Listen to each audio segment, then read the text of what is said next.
Phil? Just to follow up briefly on what John said, that it took me a while to learn, but if you want to know what's going on around here, you're better off coming to the Wednesday workshop session than you are to the Thursday board meeting for the reasons that have just been stated.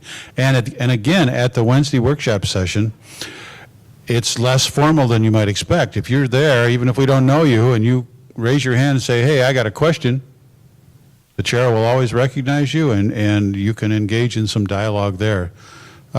It is surprising to me that we have such a small turnout at that meeting, simply because it's far more informative than the board meetings. So just take that home with you. Okay, thank you. Okay, the last issue, dues affordability. Yes. Oh, I'm ready. You ready? Yes. You better read it. Okay, I'll read, I'll read all four of these at the same time. Okay, there are some recommendations on dues affordability. Request residents' voice to develop the scope, eligibility criteria, and administrative requirements of a program which would provide possible dues reliefs to residents in need. Residents' voice acknowledges that the establishing eligibility criteria could be a challenge. A draft program would then be shared with the board for preliminary approval. If approved, it would be presented to the Fairfield Glade Residential Services Board for review and possible approval by Fairfield Glade Residential Services Board. Of the suggested FGRS role limited to referral to the FGCC. Once finalized and approved, area churches would be advised of the program for their possible referrals. This program would be assigned to the Human Resources Department for administration. Residents' Voice is not opposed to the Finance Department handling this project. Residents' Voice adds they believe the HR would be a better fit because of the human factors involved. Comments? All right, my first comment's clear and to the point. I am not prepared to engage in this conversation unless and until we have a legal opinion from council that states that we could ever do this legally. I have serious concerns about whether we could do it. Not that it's good or bad, but whether we can do it. Any other discussion would be premature. Also, recall, if you will, that at the previous meeting I asked for clarification as to whether there was any evidence in existence at this time that there was such a need. And the answer was, we have no such evidence. I'm not saying, again, that the need does or doesn't exist. I'm saying we have not been presented with any evidence of need. If we ever reach the discussion of somehow utilizing community club funds to help people in need, we are, in the words of the politicians, socializing that cost. In other words, we all are contributing to a fund which helps one person or one group of people. The only input I've had between the last meeting and this meeting were from people who said, you better not do that. We are totally opposed to that. And I don't think they're saying it's a bad thing. I don't think they're saying that they wouldn't be charitable themselves. They're just saying it's not a function for a quasi-governmental unit such as ours to undertake. We have heard about divisiveness, and I've got a funny feeling that this one would be enormously divisive. Mm-hmm. And so the thing that struck me at the first meeting, and I want to say again, is this is a community of very generous people. Just look around. Look at the support given to the fire department. Look at the support given to FGRS, et cetera. For those who want to assist those who may be in need, let's first look at alternative sources of funding and alternative sources for administering any such program. The obvious, to me, possible agency is FGRS because they engage in those kind of activities to help individual people. If they're not willing to undertake it, so be it. The sourcing funds, and we have helped with sourcing, with funding. Ask the Mountain Coalition, ask the fire department. we've helped promote funding of individual contributions. I would like to see this program in place. I'm not opposed to it. I probably would contribute to it, but I am opposed to even getting into the discussion, which may in and of itself be divisive, until I at least know that we have the legal ability to engage in that kind of a process. So my position is go first to the alternative agencies and the alternative funding sources. If that doesn't work out and somebody wants to come back here, we would then get a legal opinion and determine whether to engage in the discussion. I could. Ralph? First of all, if you remember when I started this out, I said that we're a community club of members, not just residents. And in my view, if we're going to deal with anything, the residents are only one part of the problem because we're members. That would mean that we'd have to find a program. If you were really going to pursue this, you'd have to find a program to deal with all of our members. So that a member that lives in Oshkosh, Wisconsin is having trouble paying a bill, do we support that? Because they're as much of a member as you are on a resident. So the breadth of this thing, and this is what the board addresses, is the bigger issue, not just residence issues. It's the membership issues on here. And secondly, because of all of this, I would never support that the community club itself monitor it.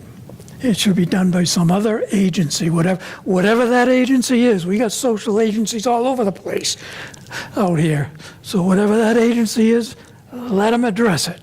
We would help or publicize or what have you, but as far as doing it, no, in my opinion. Okay. Jeannie? First of all, our dues are not intended to support the members financially. That's not what our members have agreed to pay with their dues. They pay for amenities. And I would be upset if all of a sudden I was financially supporting someone who can't afford to live here, because if they can't pay their dues, how are they going to pay their mortgage? How are they going to pay their food? How are they going to pay their electrical bills? Dues are such a minor part of that big picture.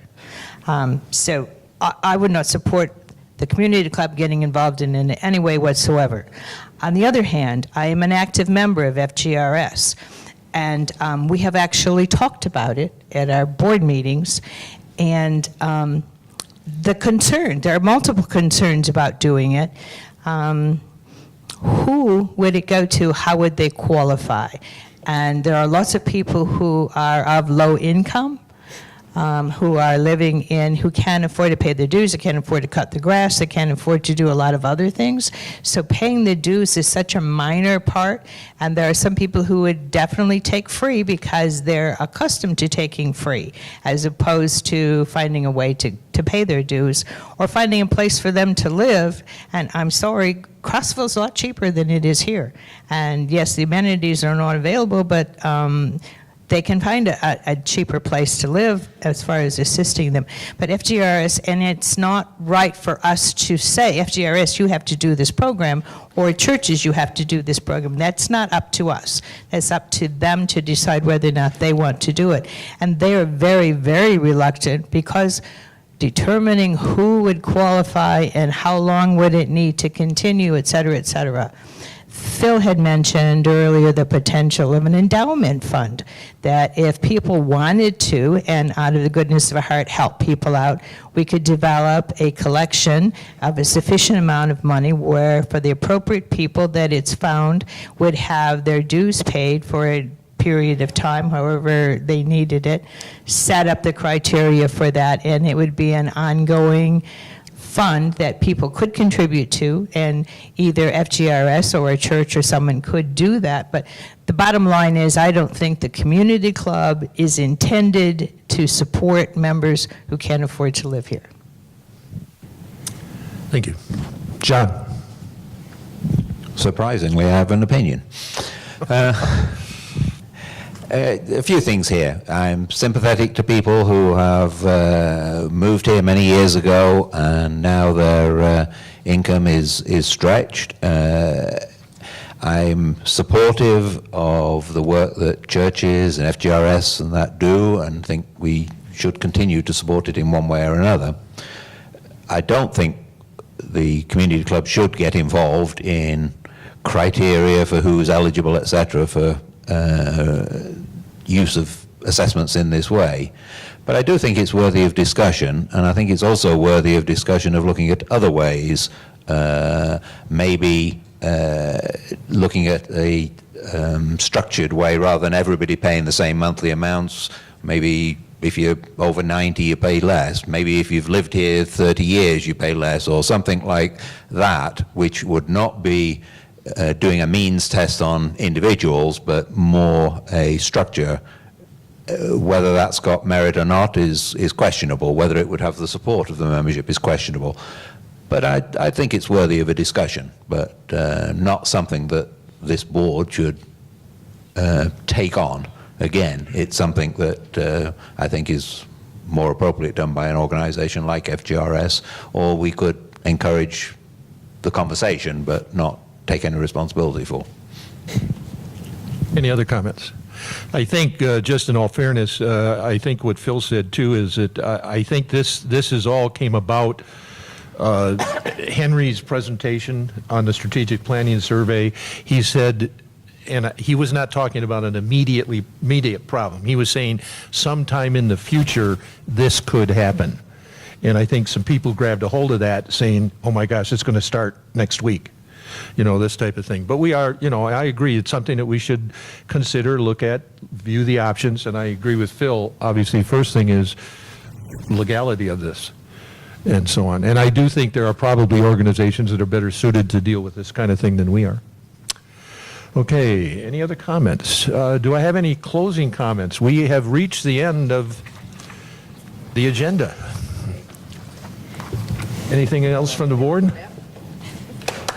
Okay, thank you. I hope you found this informative. Glad you came and